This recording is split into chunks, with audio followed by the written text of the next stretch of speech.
ultimately lies. Even though companies are anxious for greater access there, progress continues to be slow." Unquote. The Vice President led the work of a secret energy task force as described in the article below, a task force that focused on, among other things, the acquisition of Iraqi oil through developing a controlling private interest in said oil. Now, in all these actions and decisions, President George W. Bush has acted in a manner contrary to his trust as President and Commander-in-Chief, and subversive of constitutional government, to the prejudice and cause of law and justice, and to the manifest injury of the people of the United States of America. Wherefore, President George W. Bush, by such conduct, is guilty of an impeachable offense warranting removal from office.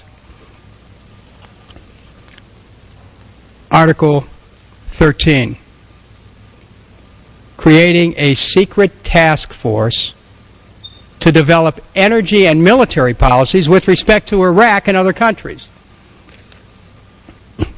In his conduct while President of the United States, George W. Bush, in violation of his constitutional oath to faithfully execute the office of President of the United States and to the best of his ability, preserve, protect, and defend the Constitution of the United States, and in violation of his constitutional duty to take care that the laws be faithfully executed, has both personally and acting through his agents and subordinates, together with the Vice President, created a secret task force to guide our nation's energy policy and military policy, and undermined Congress's ability to legislate by thwarting attempts to investigate the nature of that policy. A Government Accountability Office, GAO, report on the Cheney Energy Task Force in August of 2003 described the creation of the task force as follows, and I quote, "A January 29, 2001 memorandum, in a January 29, 2001 memorandum, the President established the National Energy Policy Development Group, that's known as NEPDG, comprised of the Vice President, 9 cabinet-level officials, and other senior administration officials, to gather information, deliberate, and make recommendations to the President by the end of fiscal year 2001. The President called on the Vice President to chair the group, direct its work, and, as necessary, establish subordinate working groups to assist the NEPDG, known as the National Energy Policy Development Group.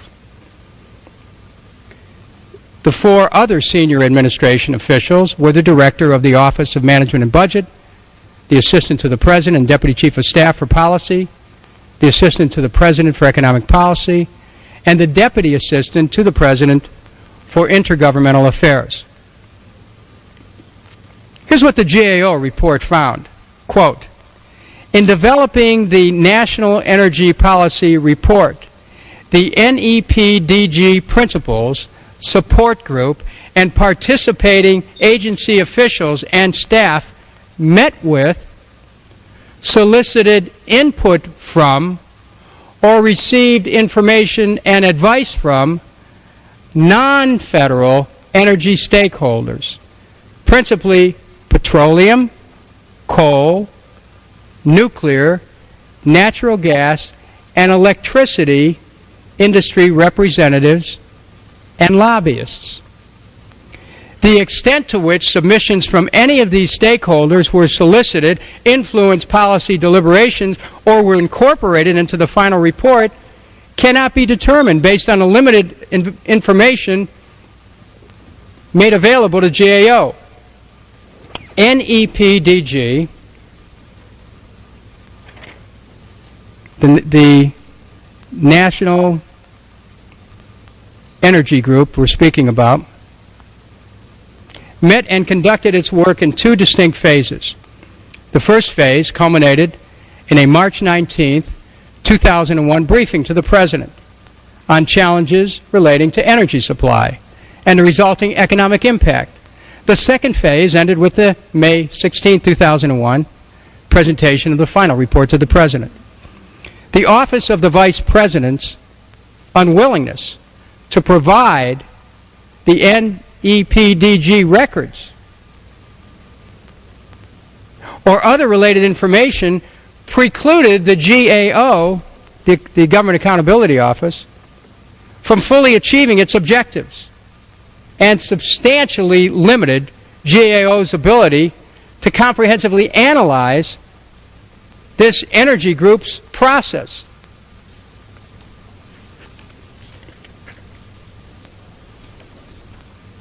Quote, none of the key federal entities involved in the NEPDG effort provided the Government Accountability Office with a complete accounting of the costs that occurred during the development of the National Energy Policy Report.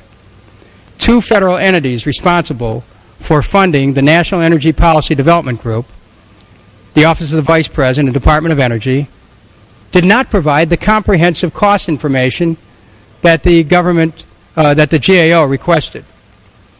The Office of the Vice President provided the GAO with 77 pages of information, two-thirds of which contained no cost information, while the remaining one-third contained some miscellaneous information of little or to no usefulness. The Office of the Vice President stated that it would not provide any additional information. The Department of Energy, the Department of Interior, and the Environmental Protection Agency provided the GAO with estimates of certain costs and salaries associated with the National Environmental Policy Development Group. But these estimates, all calculated in different ways, weren't comprehensive. End of quote.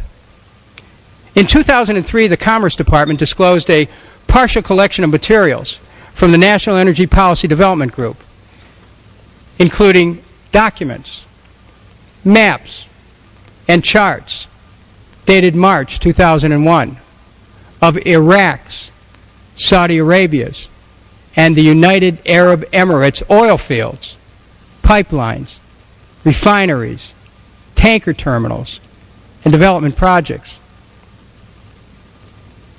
On November 16, 2005, the Washington Post reported on a White House document showing that oil company executives have met with the National Energy Policy Development Group, something that some of the same executives had just that week denied in congressional testimony. The Bush administration had not corrected the inaccurate testimony. On July the 18th, 2007, the Washington Post reported the full list of names of those who had met with the National Energy Policy Development Group. In 1998, Kenneth Dare, then chief executive of Chevron, told a San Francisco audience, quote, Iraq possesses huge reserves of oil and gas, reserves I'd love Chevron to have access to, unquote. According to the GAO report, Chevron provided detailed advice to the National Energy Policy Development Group.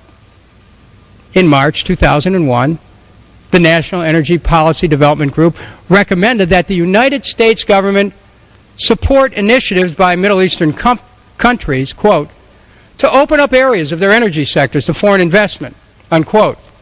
Following the invasion of Iraq, the United States had pressured the new Iraqi parliament to pass a hydrocarbon law that would do exactly that.